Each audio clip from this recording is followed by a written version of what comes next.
welcome back to another reading vlog. I hope you guys are doing really well.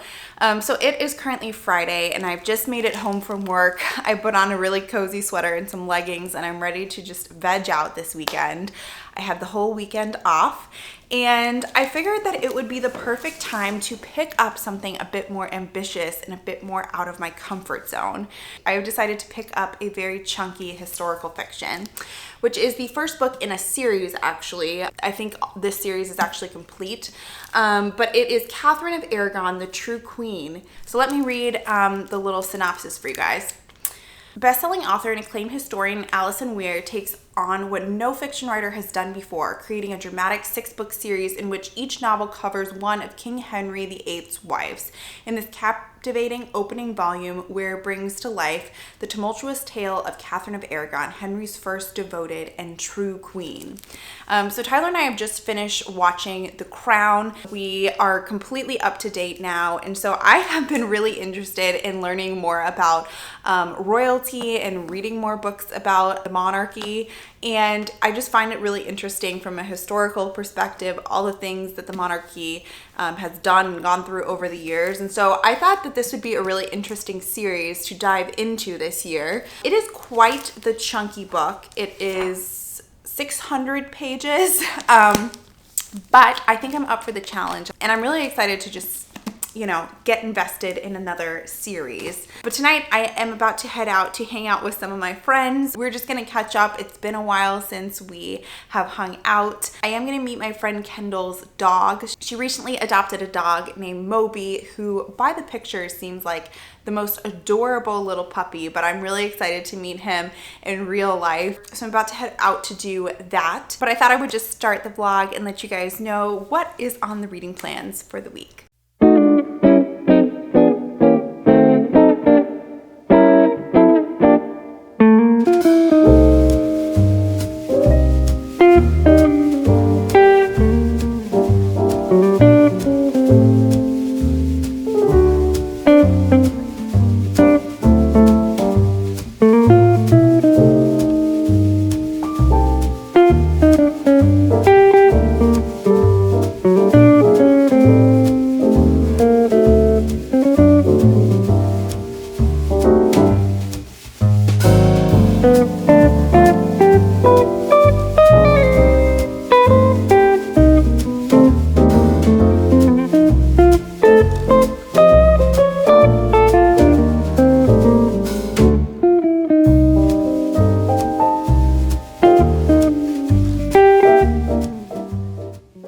So I had the most lovely weekend. It's currently Wednesday, but over the weekend I went out for brunch with my friend Louise.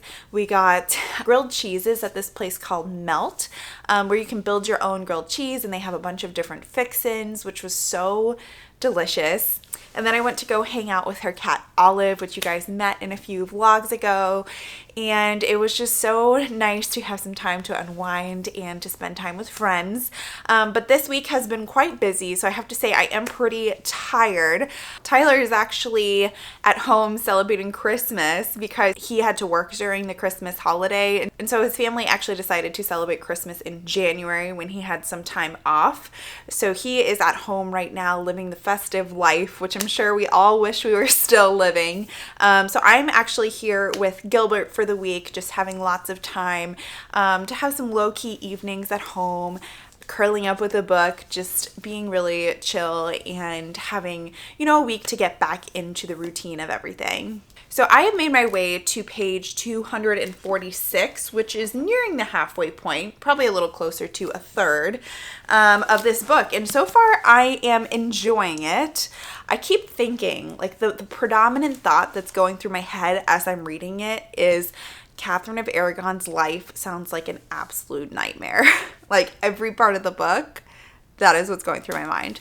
So the book opens with her as a teenager, but she is going to England from her home country of Spain to marry Prince Arthur. She's leaving her family, her homeland, everything that she's used to behind, and getting on a ship for 4 weeks, which is a nightmare for me because I get very seasick, and just going off to the unknown with a few of her, close people that are going to take care of her when she's in the new country, but for the most part leaving everything behind.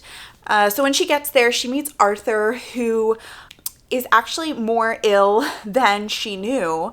And when they first meet, she describes his skin is pale and he just looks so unwell. He's coughing all the time. He has fevers, and he actually ends up dying within a few years of her getting there. So they do get married, but they never consummate the marriage. And so they have a very short marriage. And then, of course, she is betrothed to Prince Henry, the next son in line for the throne. But Henry is quite a bit younger. He's only 10 and she's 16. So she's just hanging around waiting to marry Henry. And then when she finally does, originally they have this pretty lovely romance, honestly, at least the way it's portrayed in here. She's very smitten with him. He is, very outgoing, always kind of showing off, and she just loves him. But the one thing that is very tumultuous in their marriage is that whenever she gets pregnant, the child will die either during the pregnancy or shortly after the child is delivered. And of course, Catherine's, one of her sole purposes is for there to be a male heir to rule England. And so, that's another part of her story that's just so heartbreaking, is this pressure that she has to produce a male heir. So much of her identity is based on basically having children, and through no fault of her own, she just can't have a child that's male and alive. And it's just so heartbreaking to read those scenes. And Henry, for the most part, at the beginning part, is pretty supportive. And then, as we're going into more of the middle part of the book, he is becoming less and less supportive and more of an asshole. And that's kind of what I expected from the beginning of this book, and knowing about Henry VIII, and of course his 6 wives and beheading 2 of them. I didn't think he was going to be the most charming of men, and he's really starting to show his true colors. But yes, this book is so readable. You're just, every chapter there's something going on, whether it's political intrigue or, a death in the family, a new marriage announcement, war, it's very fast paced, and I really love that part of it. One thing I will say about this, though, is it doesn't really sit with the emotions of the characters and extrapolate too much on them. There is some times where it's a little bit more slow paced and pensive, but sometimes it does just feel almost like a historical book, in that you're going from one event to the next event, and it feels quite, I don't know the way to say it, not shallow, because there certainly is some description of the hardships and what these characters are going through. But compared to something like Hamnet by Maggie O'Farrell, which is much more kind of deep in the emotions of the characters, this one isn't quite like that. And I think different readers will enjoy different things. I personally like something that's a bit more deep, but I am really enjoying just racing through this and learning about a period of history that I don't honestly know much about.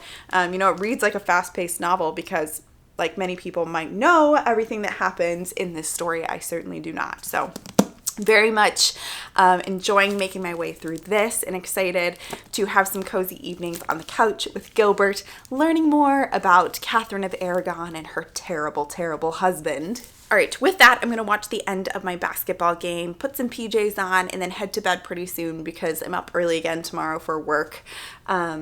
Maybe have another cup of tea, because we can never have too many cups of tea.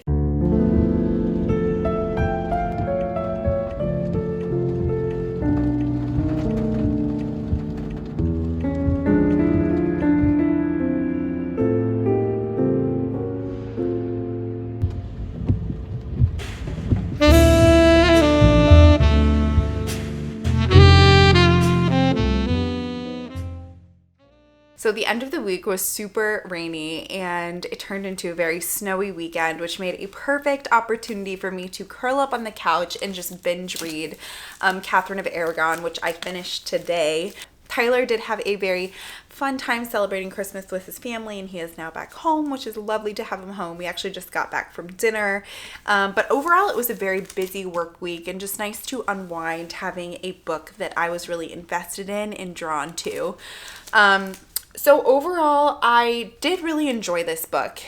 I love a historical fiction where in some ways you feel like you're learning something. Of course, there are fictional elements to it. We don't know, what Katherine said exactly at each moment, and we don't know, a lot of the details of the story. So there always is some extrapolating. But a lot of this book, of course, was founded on the facts that we do know about Katherine of Aragon. So while it was a historical fiction, I did learn so much about a woman that I just found really inspiring in a lot of ways. Her conviction and her stubbornness at times to do the right thing. And, even like the smallest things, like Henry, after he had divorced her and married Anne Boleyn, she refused to be called anything other than queen. Even if the consequences were harsh, even if, Henry was not going to treat her nicely, which of course he did not. I just really liked reading about her strength as a character, the things that she sacrificed for her daughter Mary. But I think throughout the whole book, by following someone throughout their whole life and seeing them from them as a child to them on their deathbed, you really started to see the things that Katherine valued and understand why certain things hurt her so much.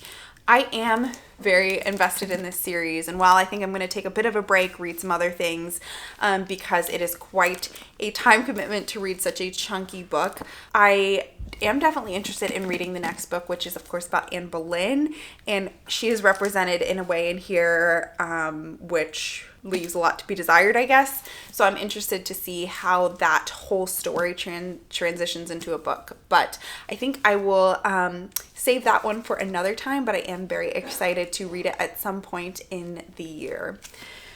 So with that, Tyler and I have some trivia that we are going to log on to. Tyler's family does a Zoom trivia. We started during COVID and we still do it now. So that's starting very soon. So I'm going to log on to that with him. And with that, I'm going to close up this reading vlog. I hope you guys really enjoyed it and my week reading all about Katherine of Aragon and learning about her and being really inspired by her. And with that, I will see you guys very soon with another reading vlog. Bye.